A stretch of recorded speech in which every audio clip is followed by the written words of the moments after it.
Thanks for pressing play. This is Christopher Lochhead, Follow Your Different, where we aspire to have real dialogues, not interviews, with amazing people who are making the world a different place. And man, do we ever have that for you today. As usual, we are sponsored by the good people at Oracle NetSuite. Learn how to turbocharge the growth of your business at netsuite.com/different. On this episode, we hang out with two of my favorite people.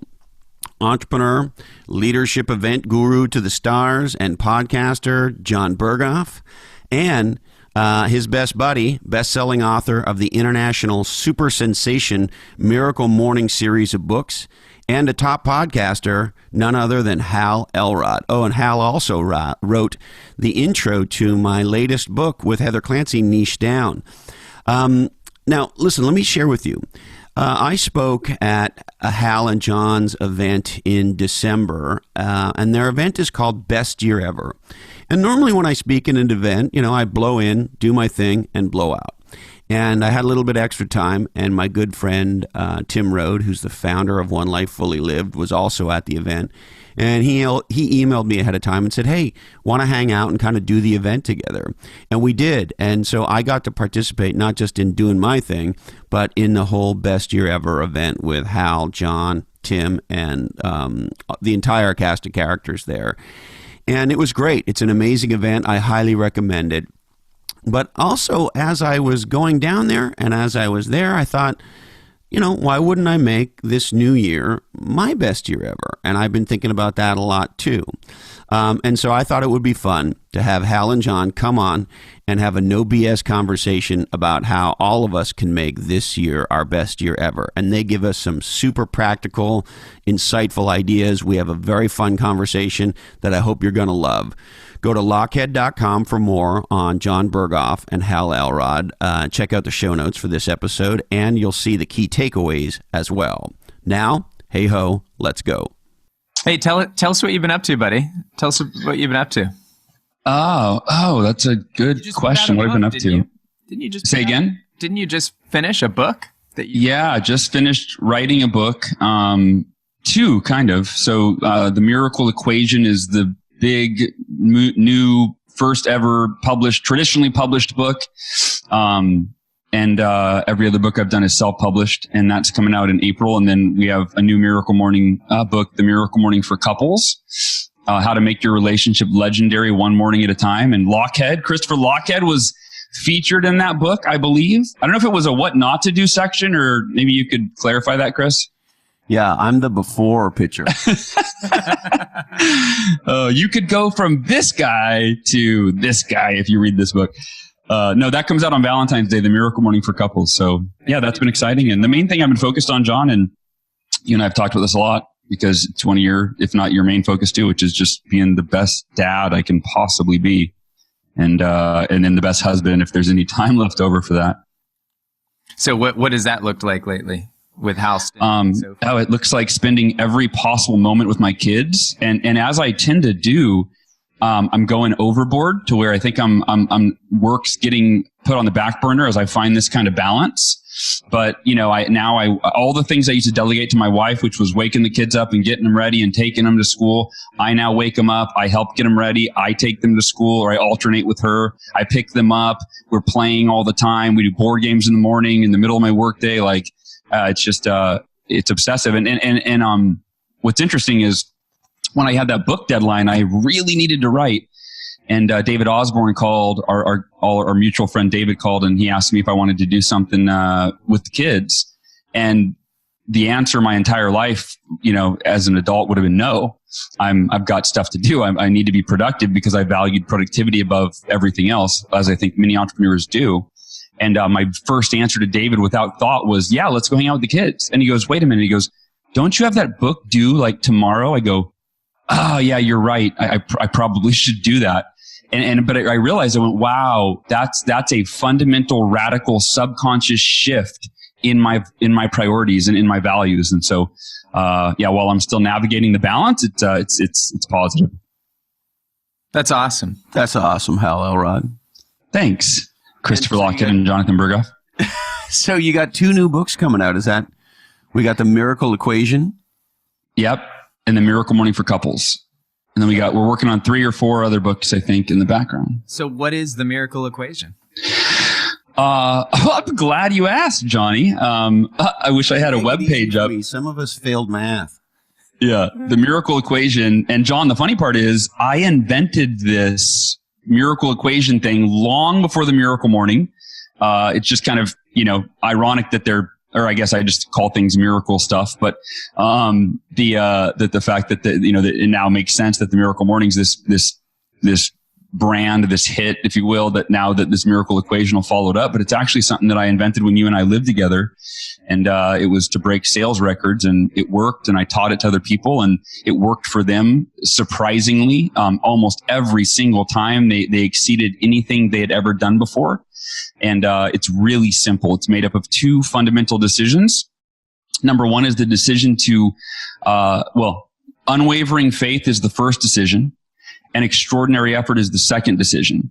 And if you deconstruct any high achiever, anyone that's contributed anything, extraordinary to this world, that's achieved anything extraordinary in their lives, those are the 2 fundamental decisions that they made and that they maintained in order to achieve those results. So the first decision is establishing unwavering faith that you can do something you've never done before. And that's counterintuitive. It's not normal. It defies our human nature because we tend to look at our past and look in that rearview mirror in our subconscious and go, well, this is who I am and this is what I've done. So I'm going to try to do that a little bit better.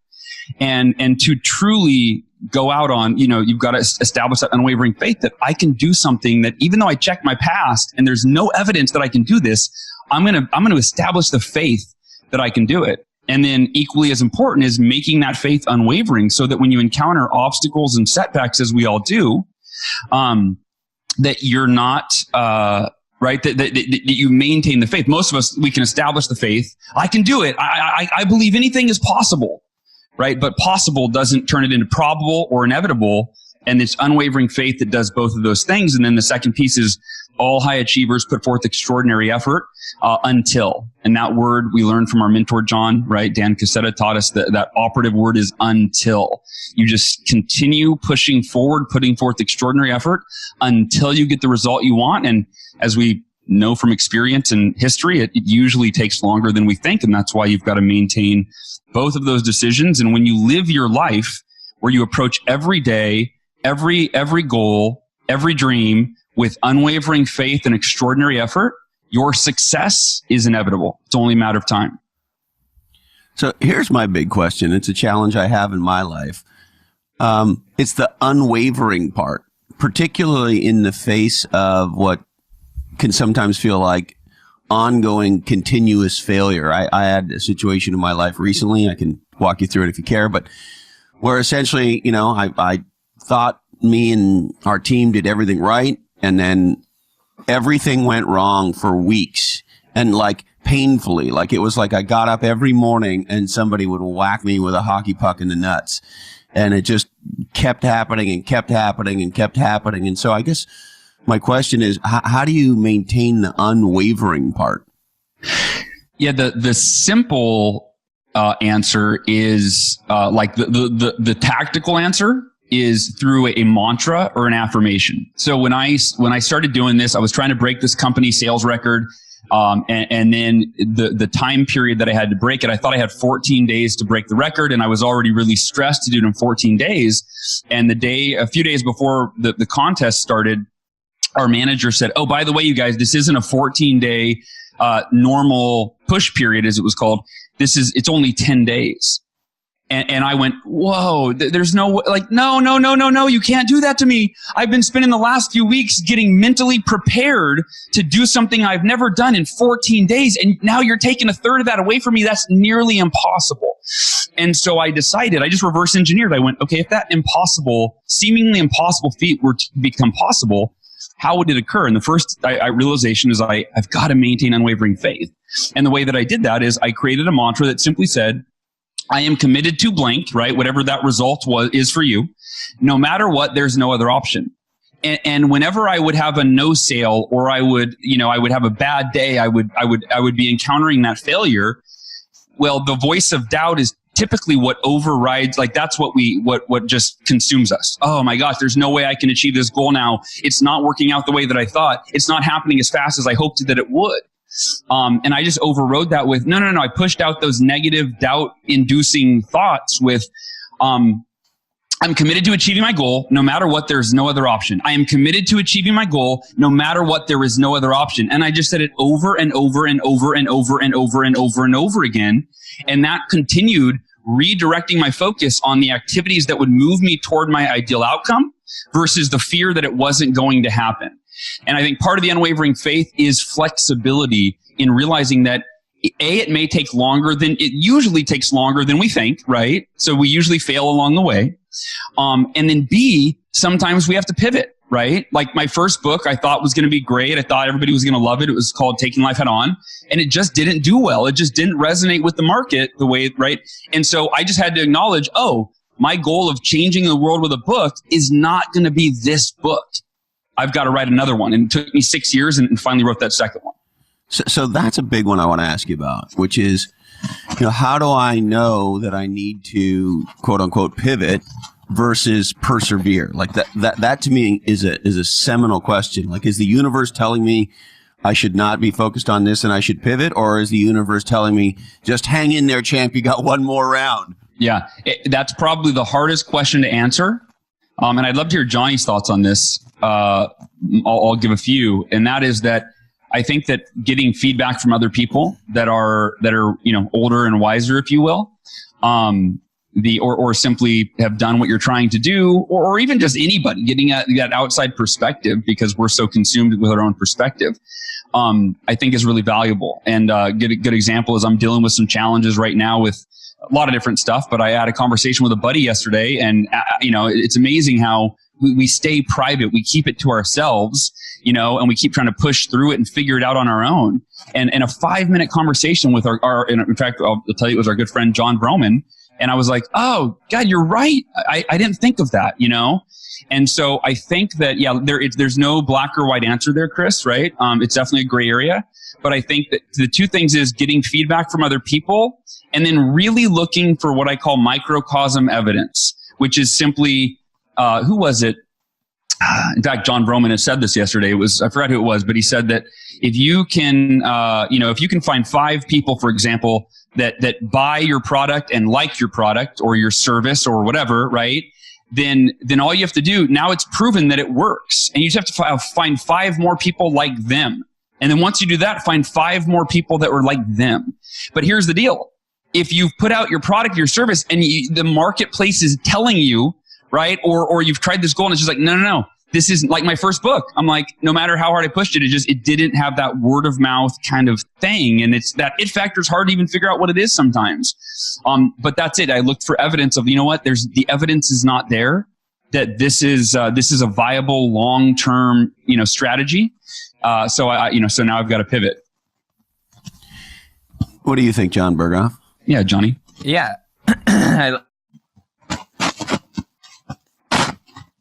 Oh, Johnny, I don't hear you. There we go.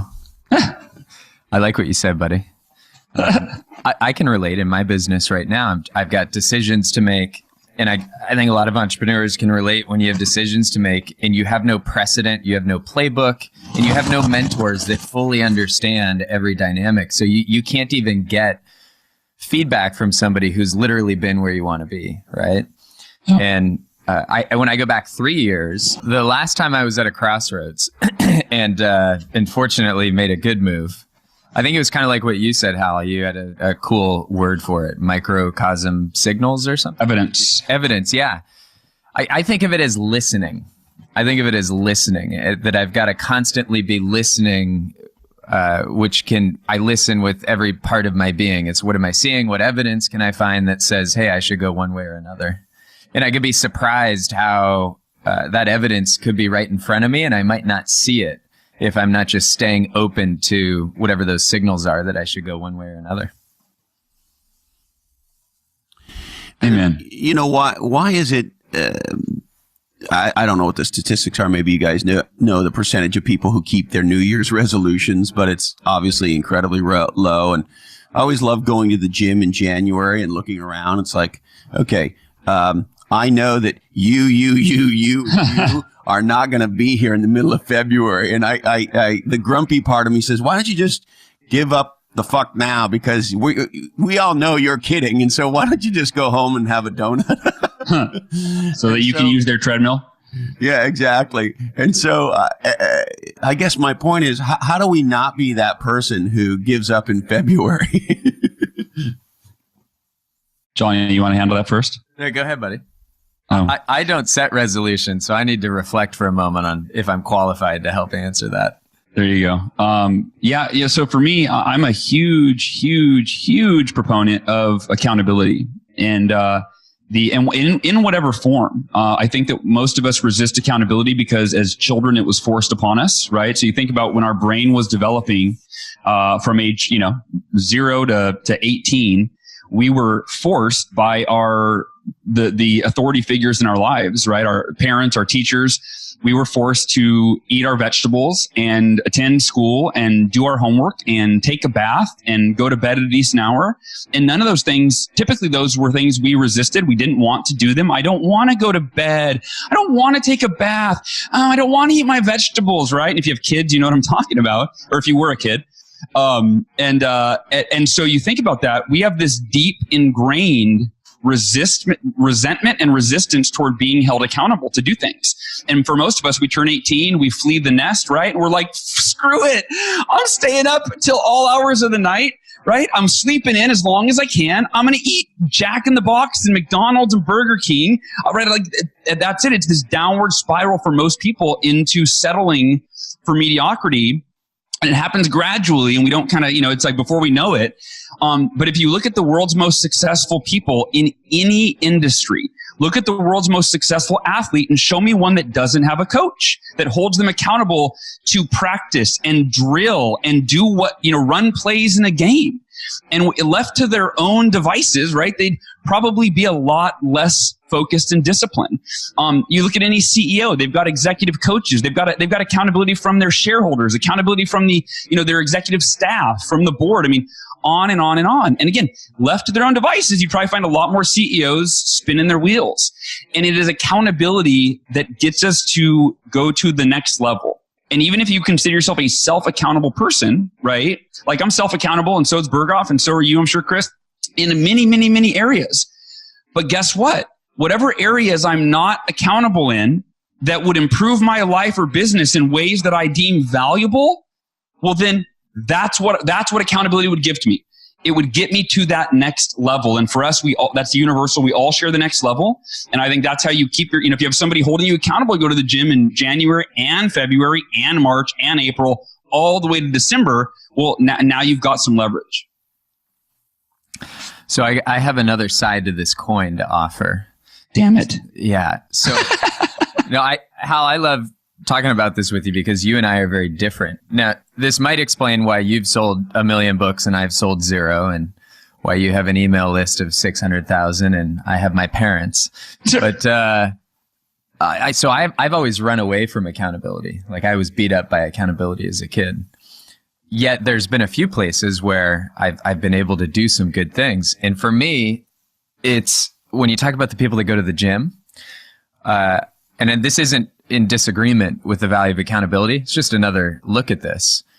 I think for a lot of those folks, the reason they stopped going to the gym is because what didn't change was their identity, the view that they have of themselves, right? It's the same reason why anytime somebody tells you they're on a diet, you already know they're doomed, right? It's either a way of life or it's not. It's either a way of living, it's who they believe they are, or it's a temporary effort to be somebody else, which they're just going to end up back at however they really see themselves. So for me, that's how I try and get something to happen is I think, how do I create an identity for myself that I want to just keep living into? So I guess I would call that an accountability to my image of myself. Sure. And so if we have a self-image, it's like any goal that we have that's a big goal, obviously there's a delta between where we are and that goal. And from an identity point of view, if we say, hey, I want to be an international best-selling author like Hal Elrod, and, I'm living in my parents' basement, yeah, picking my belly button hair. You know, there's a big delta between me and Hal Elrod. And so how do you redesign your identity when you're sitting in your parents' basement and you want to get to where Hal Elrod is? I can give you that answer. It's unwavering faith and extraordinary effort. Actually, just a compliment to Hal, because what's fun for me to hear this conversation is I've known Hal. We've known each other for 20 years now. You know, we're coming up on our 20th year, buddy. Next year. Oh, buddy, when did I move? We should be together on that day, man. Are you guys gonna like go away to Maui together and hold hands on the beach and shit? I think we should go to your parents' house and sleep together in their guest room. That's what I think we should do. And wake up to Yanni, just like old times. So I got to watch Hal go from, you know, we were selling knives together to the first book and the second book. And one of the things that I've admired about you, Hal, is from the very, very beginning, you've always been willing to have faith, if anything, at least in yourself, and to give extraordinary effort. Like we lived together and I watched it. Hal was willing, like, let's talk about, you've got all these books and you got the podcasts, but how many podcasts have you been interviewed on? At one point we were tracking it and we were shocked, right? I think it's over 300. So over 300. And that was compressed within like a couple of years. Yeah. And I think what a lot of people miss when they see Hal's books in 19 countries in every language on earth is that the guy worked harder than anyone I've met to get that message out there. So the question was about identity. And one of the things I've watched you do, Hal, is just be willing to work so hard that it was like a self-fulfilling thing. Whereas you continued to put forward that effort, you reinforced your own identity as a guy who's just going to make shit happen. And I've seen a lot of people, myself included, telling you, you know, stupid book title, stupid idea, what's up with your hair, and then here you are, right? Thanks, buddy. What is up with your hair? Today is just this is my woke up look. I figure I was on the Christopher Lochhead podcast. I didn't need to do much. Yeah, exactly. Particularly in the hair department, because clearly I did not do much. But I did receive a yet another article. I collect articles about how awesome dudes are with no hair and how great swearing is. And people email me articles about that. And I just saw another one with featuring The Rock about like why dudes with no hair are so awesome and make more money and chicks want to be with them. That is awesome. That is awesome. But I like your hair. You have that punk rock. You could be, you know, you could absolutely be in Black Flag or the Sex Pistols or the Ramones with that hairdo. Well, maybe not the Ramones. Those guys had long hair, but you have definitely that Sid Vicious-y punk hair. Yeah, my wife's tried to get me to change it. In fact, John saw I changed it for like a month here just recently, about a month ago. And I'm like, I can't do it anymore, sweetie. I can't do it. I feel so dorky. So there's a couple other things I wanted to touch on for sure. One of them was in my own head as I was getting ready to go to Best Year Ever. Normally when I go to speak at an event, I'm just going to speak at an event, and I, of course, think about my talk and prepare my talk and want to make it resonate with the audience and all the good stuff you do if you're going to go give a talk. But the other idea I had was, hey, the event's called Best Year Ever Blueprint. And I thought, well, what if 2019 was my best year ever? And it made me think about what the best year ever for me would look like. And so there's something, this may sound silly, but there's something even audacious in engaging in a conversation with yourself and then with others about, well, yeah, hey, dude, what would the best year ever look like? You know, and begin to think about that for yourself. And so how do you think about, you know, particularly in the context of what we've been talking about, and having an unwavering commitment to doing this and, you know, the faith and then doing the work? How do I apply those things so that 2019 is my best year ever? John, you want me to go first? Sure. Go ahead. Okay. All right. So when I think about my best year ever, it was 2000. I mean, well, it's every year, right? Every year I strive to make it my best year ever, but like the breakthrough year where I went from average I felt like I finally started fulfilling my potential. It was 2005, and the couple things. So I'll share a couple keys to the best year ever, right? Number one, obviously you got to set goals, and you got to set written goals, and they've got to be important. So there's a few things I'll say here that are basic and that, half your listeners are like, yeah, of course. Got it. Done. You got to set written goals. And I want to share an app, by the way. I was like, you know what? I'm on my phone. I always set my goal on like a Word document, and I never look at it. And I want something that I was with me all the time. So I tried all these different goal apps, and I found this one. It's called Goals Wizard. So I sent it to a couple friends. I love it. I'm really visual. You can put a picture with each goal. There's and it allows you to set the goal, set the milestones, set the activities, set reminders, align it with your schedule. Like it is. I could not believe how robust it is. So just want to mention that before I forget. So setting your goals in writing, looking at them every day is another important part. I think a lot of people set it and forget it, right? I've set my goals, and then the end of the year comes and I'm like, I need to look, let's set my goals for the new year. And then that's the first time I'm looking at the goals that I set 12 months ago. I'm like, crap, I forgot to look at these. So setting them and looking at them every day, some fundamental things, but really, really important. And then here are the two big differences for me that year. Number one was I set all my goals, and then I called one of them my mission. And using the language mission simply changed the level of importance, right? When you've got 10 goals, well, if they're all goals, then they all have equal importance, at least in the way that they're phrased. I decided, okay, I've got 10 goals, but which one of these will enable me to develop the qualities and the characteristics that I need to achieve all of my other goals? Which one of these is the most challenging, will require the most consistency? And so I set this huge goal to double my sales and double my income from any previous year in my life. That was my mission. And what that did is I decided that, first of all, it was, okay, if I could only achieve one goal, and this is a hard question you've got to ask yourself if you're listening. If I could, okay, I've got all my goals set. Here's 6 goals or 8 goals or 10 goals. If I could only achieve one of these goals, which one would leave me feeling the most accomplished, fulfilled, satisfied, right? Or make the biggest impact, measurable impact in my life? That becomes your mission. And then every day when you wake up, for me, I'm not allowed to work on my other goals for the most part. Some days there's always an exception to a rule, but until I've worked on the activities that will keep my mission on track, that will keep me achieving that mission, right? And what ended up happening was at the end of that year, I achieved the main goal, the mission. I also achieved every other goal that I set. I wrote my first book. So I doubled my sales and income. I wrote my first book. I met my wife, which was one of my goals, and eventually married her. I rock climbed 3 days a week. I worked out 4 days a week. I led another team. I did all these things. Every one of them happened. And I feel like it was because I clarified them in order of priority, beginning with the mission. And then I aligned my schedule each day with those priorities. So it was totally aligned. And then the last piece and the crucial piece that I've already spoken on is I had accountability. And I'll share with you this is my favorite form of accountability. It takes, like most things, the reward mirrors the effort, right? Parallels the effort.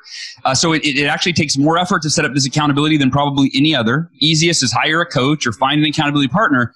I formed a team of about 10 other people, and we got on a call every Sunday, and these were my peers, my colleagues, and every Sunday I led a call where we all shared what we were committed to for the week. And of course, at the beginning of the year, I had everybody's annual goals written on a spreadsheet. And then every week it was, okay, how many calls are you committed to making this week? And what's the daily total? So they'd say, I'm going to make 100 calls a day, 20 a day, 20 a day, 5 days a week. And I would write 100/20/5. Or 20x5. And then every call I would get on a week later, and I would simply ask, hey, all right, John, hey, you committed to this. Did you do it? Right? And we would hold each other accountable. And the greatest form of accountability, in my opinion, is when you are holding other people accountable yourself. Because then you look like a real ass if you show up to the call and you're like, hey, everybody, I know I'm the leader of this call and I put this group together so we can hold each other accountable. Yeah, but I didn't do my stuff again, right? Like, you can't, you just like, in all good, I don't think there was one week where I didn't follow through because of that. But guess what, Chris? Every time, and this is the power of accountability, everybody, every time I felt like not doing my phone calls for the day, I was like, I'll just do it, skip them. And I'm like, damn it, I can't. I've got a call with everybody, my accountability team on Sunday, and I got to answer. I got to live with integrity, right? So that for me was it. It was identifying all of my goals in writing, clarifying of all these goals, what's the most important, and then down the list, I had an order of priority, aligning my schedule each day with the priority of my goals, and having a group of accountability partners to hold me accountable to follow through. So that to me is the system, if you will, to your best year ever. What can I add to that? That was awesome. And I haven't heard that one before. So I like having the idea of having a team of people, that Sunday call. That's very, very powerful, as opposed to an accountability partner. Because if it's just, let's say, me and John, let's say, I don't hit my goals for the week or the month or whatever, and I'm doing. Get him next month, buddy. Yeah, he's going to give me some slack. We're going to open a bottle of tequila, and and it'll be out the window, right? And then I'll give him some slack, and we'll just drink tequila. But to your point, Hal, A, having a team of people, that's very cool. And B, in the case that you just described, you're the leader of the team. So if you're like, hey, I'm going to hold all you guys accountable, and I sat on the couch and farted this week. Yeah. Kind of doesn't work, right? Yeah, 100%. Yeah, what I like about Hal's answer is I was asking, how would I answer this question? How do I have my best year ever? And Hal, I think your answer is probably more practical and more helpful for more people than what I would have said, because what I love about what you suggested is it's like you're setting up an environment. You're setting up these conditions that if you just push play, it's going to have a positive impact. If I have the people around me, the people showing up, if I put myself in this position, it's going to be kind of a lead domino. It's going to make everything else work. Because when I thought, how do I have my best year ever? Because I don't do any of that. I don't have any accountability. As I'm listening to you, Hal, I'm thinking I should try that out this year. I might do a little better if I had. You might become successful, Johnny. I might arrive. So for me, and this is the beautiful thing about Hal and I being partners, is literally we have what immediately feels like polar opposite answers. But what I love about us working together is we get to bring all that together. And my answer to how to have my best year ever is it comes from holding open certain questions endlessly, right? So the first one that comes to mind is, well, why am I here, right? Like, what meaning do I want to give to this next year? And that's a really interesting question because it's one of the most commonly asked questions. Why am I here? Why am I doing what I'm doing? And what I found is I think a lot of people create this almost unnecessary pressure to think that they're supposed to have an answer and find it quickly, and that it's like something you find under a rock, right? But my experience has been to hold that question open, right? And that if I ask several other questions continuously, they will actually help me to discover that why, right? So another question I would hold open to have my best year ever is, hey, when have I been at my best? And when am I at my best? Like, when am I on fire? Like, Christopher, you're on fire, I'm guessing, when you're sitting right here, right? So whatever your best year ever looks like, it's probably a lot of this or more of this, right? And then I'll ask myself, well, what am I doing when I'm at my best? What am I bringing to that moment? Are there qualities I bring to those moments that maybe I could bring to other moments? Maybe not. Maybe it's very specific activities that I need to realize, okay, that's when my strengths come alive. So how do I play to more of those? How do I re-engineer my days and my time so that I'm doing more of what I'm best at, right? And then I think another question I like to hold open is, what could my best look like? What could my best future look like? If I could wave a magic wand a year from now and have any 3 wishes come true, what's the first answers that come to mind? What are the kinds of possible images of my future that when I think of them or see them or draw pictures of them or talk about them, that those are the things that get me fired up? And one of the things I've found is sometimes I have to just talk shit out loud to figure out what those possibilities are, right? It's not always some formal vision board, goal planning, best year ever workshop. Sometimes that can accelerate it, but sometimes it's just chatting with a friend. It's somebody saying, well, what would you like to be celebrating a year from now? And then realizing I have the freedom to craft and create and architect every time, whatever I want to say to that, right? So questions like, when have I been at my best, and what could my ideal future look like? A big one for me is, what do I value, or what do I tell myself I value, but I really need to shape up in terms of behaving in alignment with those values? Because I think, and Hal, I've learned this from you for almost 20 years now, that our best year ever is only going to follow our best self ever. And for me, my best self is when I'm constantly asking, what do I value? I.e., how do I want to live my life? How do I want to treat others? How do I want to treat myself? And then how do I keep closing the gap between how I answer that question and how I actually behave? Because I think that's the ultimate success. That's the ultimate integrity, is to say I want to be a certain way and then being that way. And if I can keep closing that gap, then all the other successes will become accomplished eventually, right? Because like what's inherent in that idea that I'm going to act in alignment with my values is excellence, right? That's just embedded in that. If I'm actually going to be who I say I'm going to be, then integrity and excellence is going to follow me everywhere. And that's like the ultimate success for me. So if I keep asking those questions, and then I come back to why am I here? It's some combination of all of that. It's to continue to bring out my best strengths, to be my best self towards whatever future is seeking to emerge. And I, unlike Hal, and it's great because we're offering two different ways to approach it. I haven't written my goals down for years. I haven't been accountable to anybody for years, and maybe I ought to try these things out. But I've asked these questions, and they've led to things that have emerged that have led to my best year ever in different areas. I love it. Two distinct approaches, but ideas that are connected. But you really like those questions. Jon's the ultimate question asker. I do. Well, because I think our future changes before the answer arrives, right? Like I'm wearing contact. What does Say that mean? Again? What?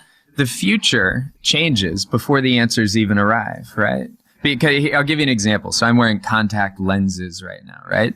So when I put these lenses on my eyeballs, just like Hal's wearing glasses, before he even opens his eyes, that lens is going to change what he sees in the world and how he sees it and how clearly he sees it. When we ask a question, it's the same thing as putting a new lens in front of our eyes. If I ask, what kind of future do I want to create? Before I conjure up any answers, I've already created a frame, a lens through which I'm going to look for answers that are going to help to fulfill that question. So our questions change our future before the answers even arrive. That was awesome. All right, boys, anything else we want to touch on before we wrap? Ace, would you like to offer anything, buddy? He's been sitting here. He can't hear anything. Can Ace B-box? That's what I'd rather hear from Ace. Oh, you can hear through here? Is there anything you'd like to offer, Ace, about having your best year ever? I want to go snowboarding with Tyler out in Colorado. That would be your best year ever? Yes. Let's make that happen, buddy. JB, are you guys going to Fan Abundance?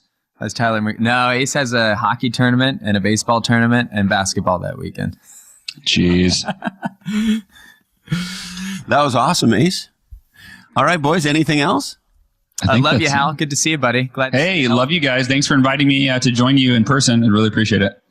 Hal Elrod, Jon Berghoff, I love you. Thank you. Much love. Bye. Whew. I sure hope you enjoyed that episode as much as I did. And more importantly, I guess, I really hope that this year is your best year ever from the bottom of my heart. If you want to get in contact with us, send email to blackhole@legendsandlosers.com. You can follow me on Twitter @lochhead. Same thing on Instagram @lochhead. And why not join our mail list? Check out lochhead.com, LOCHHEAD.com, and sign up for our newsletter, and we'll keep you in touch with what's going on in the show.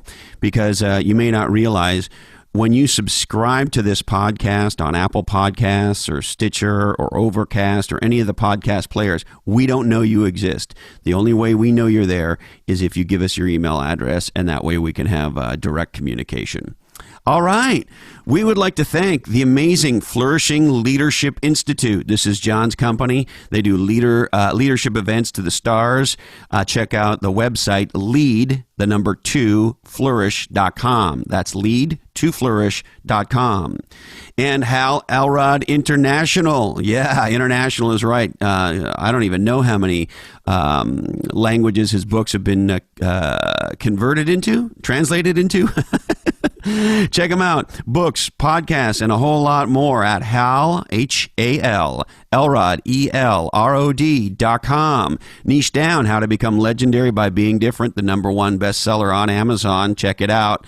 OneLifeFullyLived.org, one of my absolute favorite nonprofits. We help you dream, plan, and live your best life. We have an amazing event coming up later this year. Check it out. The #1, LifeFullyLived.org. Verve Coffee, the leader in West Coast craft coffee and the official coffee of this podcast. Check them out on the internet at vervecoffee.com. Legendary entrepreneurs are getting addicted to growwire.com. Stories of innovation, stories about how small entrepreneurs are kicking butt and changing the world. Check out growwire.com. Now, do you need some socks? Why not check out Jon's Crazy Socks? They were our guests on episode 155 of Legends and Losers. And I think Jon and his dad, Mark, are two of the most inspiring entrepreneurs ever. And they make awesome socks. So check out jonscrazysocks.com. Now, are you a little bit under the bus? Would you prefer to be driving the bus? Why not check out Bottleneck Virtual Assistants at bottleneck.online. And you can leverage the power of a virtual assistant to help get some shit done today. Bottleneck.com. Now, are you in the B2B tech space? Check out AtreNet. Atre.net.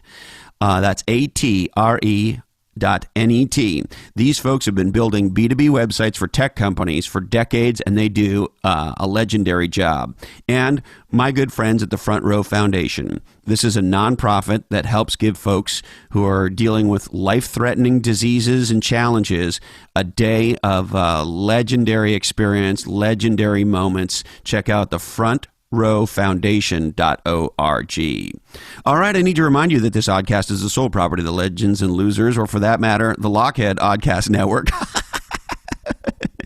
And we'd love it if you shared the shit out of it. Make no mistake, your social media shares, you emailing this podcast, you telling people about this podcast is the greatest thing you can do to help us to say thank you. So if you care about what we're doing here, share the shit out of the show. All rights do remain perturbed. We must warn you that this oddcast is clearly produced in a studio that does contain nuts.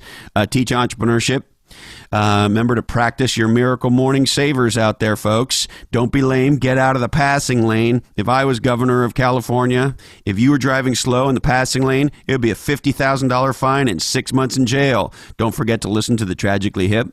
And if you haven't changed your mind lately, how do you know you have one? Thank you so much, Candy Dandy. Love you, Mom and Dad. And hey, Colin, this oddcast really ties the room together, doesn't it?